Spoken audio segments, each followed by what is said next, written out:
Ano po tayo kung paano. Halimbawa lang po, ito na, yung relo po na ating nalagyan ng baterya. Tapos isasara na po natin, nahihirapan yung ating kamay. 'Di ba sabi ko po sa inyo, yung uka po dito sa takip, inuulit-ulit ko po para hindi niyo po malimutan. Sa takip niya po sa ilalim, itatapat niyo po yun sa may pihitan. Yan, pagkatapat na po sa pihitan, pipili na po kayo dito ng sukat niya. Ayun po yung salamin niya, 'di ba? Ang pipiliin niyo po, yung papasok yung salamin niya doon sa bilog na ito. Dito po sa bilog na ito. 'Yun, para wag tamaan yung salamin.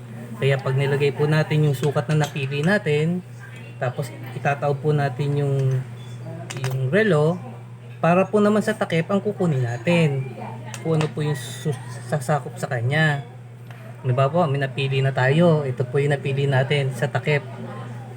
Ilalagay po naman natin yan sa ibabaw. Yan. Ngayon, pagka sigurado na po tayo, pipihitin natin po dito sa taas. Dito po sa taas, pipihitin natin siya. Yan, pihit lang po, pihit, pihit. Hanggang sa makuha niyo yung butas doon, hihigpit na po siya ng mararamdaman nyo, hihigpit na po siya. Ngayon, checkin nyo po muna, sigurado.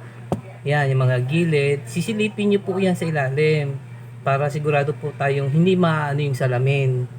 Ngayon, pagka nahawakan nyo na po, sigurado na po tayo, ito pong ibabaw, pipihitin lang po natin. Siya na po ang kusang tutulak dyan. Yan, tulad po niya. Higpitan nyo lang po ng konti. Tapos, alisin nyo na. So, naigpitan nyo na po siya. Nailapat nyo po ng maganda yung takip. Kaya pagka tatama nyo sa oras, madali lang po. Okay lang po mamaya po, yung pangduktong naman natin sa mga extension na ituturo ko sa inyo.